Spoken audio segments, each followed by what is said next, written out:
আমের এই এত ভালো রেসিপিটা এখনও তোমরা খাওনি?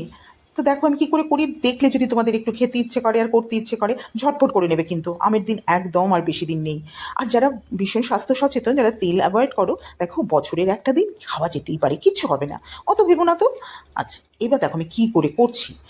একটা পাকা আম নিয়ে নেবো আর লম্বা লম্বা করে কেটে নেবো। আমটা না একটু শক্ত নেবে, তাতে ভালো হবে। এবার কী করবো, একটা ব্যাটার তৈরি করবো। এই 4 চামচ মতো ময়দা নিয়ে নেবো, আর ওখানে নেব 2 চামচ মতো কর্নফ্লাওয়ার। আমি একটু বেশি করব, কারণ এই বাটিতে যে আমগুলো আছে তাছাড়াও আরেকটু আম আমি পরে কেটে ভাজবো আর কি, সেজন্য ব্যাটারটা একটু একসাথে বেশি তৈরি করে নিচ্ছি। এবার পরিমাণ মতো অল্প একটু নুন দিতে হবে। আর দেবো বেকিং সোডা। আর বেকিং সোডার জায়গায় তোমরা কিন্তু এটা ওই বেকিং মানে বেকিং নয়, ওই সোডা ওয়াটার থাকে না, সোডা ওয়াটার দিয়েও এটাকে গুলে নিতে পারো, তাতেও খুব ভালো হয়। তো আমার কাছে সোডা ওয়াটার নেই, তাই আমি বেকিং পাউডার দিয়ে এটা করছি। তো ড্রাই উপকরণগুলো একটু ভালো করে মিশিয়ে নিলাম। মিশিয়ে নিয়ে এবার জল দিয়ে গুলে এটাকে একটা স্মুথ ব্যাটার আমি তৈরি করে নেব। তৈরি করে নিয়ে তারপরে এদিকে আমি তেল বসিয়ে দিয়েছি, তেলটা গরম হয়ে গেছে।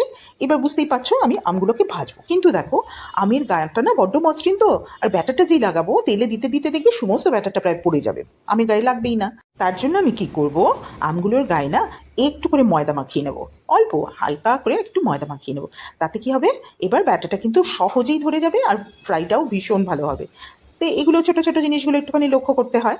তো তেলটা না আমি মিডিয়ামে রাখবো, খুব হাইও করে দেবো না, একদম লো করলেও ভালো হবে না।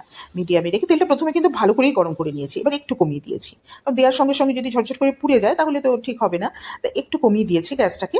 দিয়ে এবার খুব ভাজলেও কিন্তু চলবে না জানো, খুব অনেকক্ষণ রেখে যদি আমি ভাজি তাহলে ভেতরটা একদম নরম হয়ে যাবে আমটা, সেটাও আমার খুব একটা ভালো লাগবে না। কাজেই মিডিয়ামে রেখে সুন্দর করে একটু ব্রাউন করে এটা ভেজে তুলে নেব।